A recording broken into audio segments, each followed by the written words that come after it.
sera un jour inoubliable pour votre fille.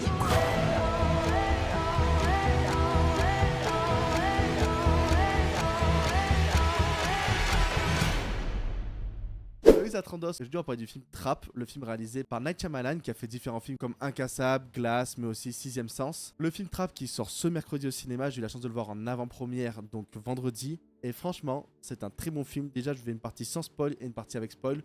Pour vous dire directement, le film pour moi c'est un 8 sur 10, quelques petits défauts. Mais franchement, je vais vous dire ce que c'est. Le film c'est quoi? Le film c'est un thriller énigme mettant en place Cooper Adams, joué par Josh Hartnett, que vous allez voir par exemple dans le film Pearl Harbor.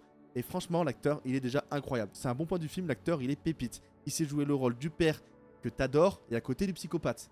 Et la transition est bien foutue, mais ça on en parlera plus tard. Le scénario, c'est qu'un psychopathe qui s'appelle Le Boucher coupe ses victimes en morceaux, très glauque. Il arrive à un concert pour sa fille, et malheureusement, la police sait qu'il arrive à cet endroit-là, et il doit réussir à s'échapper de ce concert, malgré qu'il y ait plus de police qu'il n'y a jamais eu. Vous suivez un psychopathe qui doit réussir à s'échapper d'un concert avec plein de flics. Et c'est assez bien foutu, vous allez voir, malgré que ce soit un scénario assez basique. Le rythme est très prenant. Les points forts du film, c'est déjà l'ambiance du concert. Le concert est très bien, les musiques sont bonnes, tout ce qui se passe et tout. Et la manière dont il essaie de s'échapper, c'est très intéressant car les plans de vue de caméra vous permettent de comprendre et de réfléchir aussi. Mais il y a des bonnes surprises. Un des gros défauts pour moi du film, c'est par exemple la VF. Alors pas la VF principale, mais celle par exemple de la chanteuse qu'on entend énormément durant le film. Surtout que vu qu'elle chante en anglais, sa voix en française, elle correspond pas du tout et ça sort des fois un peu de la zone par rapport à cela. Le film a deux parties. Je peux pas parler de deux parties. La partie non spoil, ça serait vraiment spoil car c'est trop important. Mais pour moi, c'est la force du film parce que la partie 2 est vraiment la plus grande partie du film. C'est la force totale. Vous retrouvez un personnage que vous retrouvez à adorer, mais en même temps, vous voulez voir comment est-ce qu'il peut s'en sortir, mais est-ce qu'il va s'en sortir? C'est un peu le but du film. Ça change un peu des styles qu'on a pu voir dans d'autres films parce que là, on sait vraiment déjà qui est le tueur. On sait, ça cache pas en mode c'est peut-être un tueur, etc. On sait qui c'est. Il faut savoir que le film a une scène post-générique très importante, vraiment très importante. Si vous l'avez vu, n'hésitez pas à me dire en commentaire si vous en avez pensé de la scène post-générique. Elle est vraiment importante. Le film au total dure 2 heures, mais franchement les 2 heures passent vraiment toutes seules. Le réglage il est bon, t'es pas en mode en attente et tout. T'es tout le temps du début à la fin pris en haleine et tout, car c'est vachement bien foutu. Au début j'avais peur moi que le film soit juste de la violence, où il essaye juste de taper et tout. Et ce qui est assez surprenant, beaucoup me demandaient est-ce que le film est très violent. Et ben malgré les scènes très violentes qu'on peut avoir et avec le thème violent, et ben ils ont réussi à faire qu'on ait plutôt une pression, mais qu'on n'ait pas une violence pure et dure. Il n'y a pas du sang qui joue partout, il n'y a pas des bras qui sont coupés et tout. C'est vraiment, ils ont réussi à montrer un aspect d'un boucher qui fait vraiment peur, mais en mettant des choses vraiment aussi qui sont vraiment très sombres à ce qui se passe, mais sans montrer la violence pure et dure. Donc vous pouvez tous le voir à peu près. Bien sûr, il faut qu'il y ait une limite d'âge, mais vous pouvez le voir. Pour ceux qui craignent un peu le sang, vous inquiétez pas, vous n'allez pas être dégoûté du film. Moi, on va finir là-dessus, à passer non spoil. Je vous conseille vraiment d'aller voir ce film. C'est un bon film. L'acteur principal est incroyable. Vous n'allez pas voir le temps passer.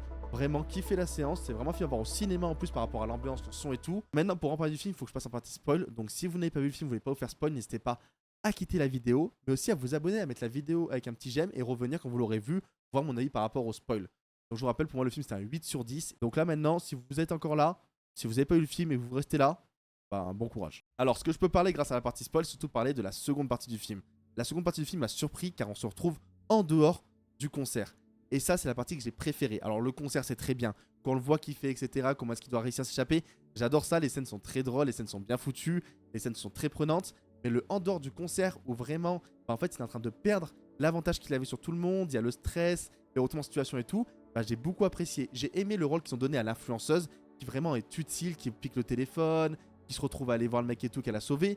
Vraiment, l'ambiance, elle est réussie et le personnage, on voit un développement qui est assez différent. Moi, je croyais vraiment que le film allait se situe que dans le concert, qu'il n'y aurait pas de partie extérieure. Et la partie extérieure m'a vraiment surpris et j'ai trouvé qu'elle était meilleure, surtout avec le plot twist à la fin, que ça soit finalement la femme qui est au courant de tout. Ça, c'est une dinguerie. Ça, je pense que personne n'a vu arriver. Moi, j'étais en mode ah ouais, donc la femme, elle a tout explosé quoi. Après, la fin est quand même assez ouverte. Est-ce qu'il va réussir à se libérer? Est-ce qu'il y aura une suite? On ne sait pas trop, vu qu'à la fin, vous savez, il y a ce grand sourire. Ça va être moi voter aux commentaires, c'est ce qu'il y aura une suite ou est-ce qu'il a juste une fin ouverte comme ça? Le film pour moi est très bon. Voilà, les petits défauts que j'avais déjà dit, bah, c'est quand même la VF qui était pas top. L'autre personnage que j'ai beaucoup apprécié, bah, ça a été la policière. Tout ce qu'ils ont poussé sur l'aspect que le personnage par rapport à sa mère et tout, qu'elle joue vachement là-dessus. Ça, j'ai trouvé très bien écrit et que ça a été bien foutu. Ça n'a pas été un mode elle est trop douée et tout. C'est vraiment tout le film qu'on peut le suivre. Grosse partie d'échecs. Vous avez le tueur qui fait l'échec et la policière aussi. Et c'est cool qu'on voit les plans de vue qui changent. Et moi, comme j'ai vachement remarqué, c'est que j'ai vu que le film aussi a été tourné de deux manières différentes. Quand vous êtes à la partie du spectacle, vous voyez vraiment les choses en avant. Vous voyez ce que le tueur va voir. Par exemple, il voit la trappe, par exemple, il voit la friteuse. Il vous montre tout ce qu'il va faire pour pouvoir sortir. Mais quand vous arrivez à la partie extérieure, vous avez très peu d'indices de comment faire pour s'en sortir. Car on remarque qu'au moment où il est dehors, et ben en fait, il improvise. Et malheureusement, pour ce type de personne, improviser, ce n'est pas possible. Il y arrive, mais il fait beaucoup d'erreurs pendant tout le long. Après, les erreurs un peu connes sont vraiment grosses. Genre le fait que dans la voiture, il laisse la meuf vers la fenêtre pour qu'elle l'ouvre, ça c'était vraiment très très gros le « Oh, elle va ouvrir la fenêtre !» Alors que par exemple, je trouve que le fait d'avoir enfermé la famille dans la chambre, mais qu'il n'est pas calculé qu'il y a un arbre, ça c'était hyper intelligent pour montrer cela.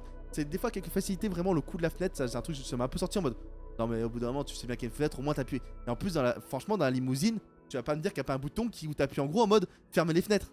C'est totalement possible. Enfin après, c'est des petits trucs qui mettent en scénario. Mais en tout cas, le film il est vraiment prenant, c'est un style qui est vraiment différent de ce qu'on voit d'habitude, car on suit vraiment un méchant de ce côté-là, de A à Z. Depuis le début, je m'étais dit, est-ce qu'ils vont pas mettre que finalement le méchant c'est pas vraiment lui? Non, non, ça se met de A à Z, c'est vraiment lui. Et l'acteur, il est incroyable. Je joue les deux parties. Et ce que j'ai beaucoup aimé, c'est qu'on voit vraiment aussi en père de famille, mais vraiment d'une manière mais folle. Moi, j'ai adoré la scène où quand il sait qu'il va perdre, il dit à son fils, pense dans des SVT, à sa fille, tu as des copines, et à sa femme, il lui dit, pense à la chaudière. Franchement, c'est cool d'avoir vraiment joué sur deux aspects, qu'il est vraiment adorable en humain, mais à côté, c'est le boucher qui chic tout le monde. Après, moi, j'aimerais bien qu'il y ait peut-être une suite pour qu'on sache son histoire. Qu'est-ce qu'il a fait avec le boucher, qu'est-ce qui s'est passé avec sa mère et tout, ce qu'ils ont beaucoup de ponts. À voir, je pense, par rapport aux chiffres du film. Ce réalisateur-là, il fait des films en tout cas à chaque fois incroyables. Là, c'est incroyable, incassable, j'en parle même pas.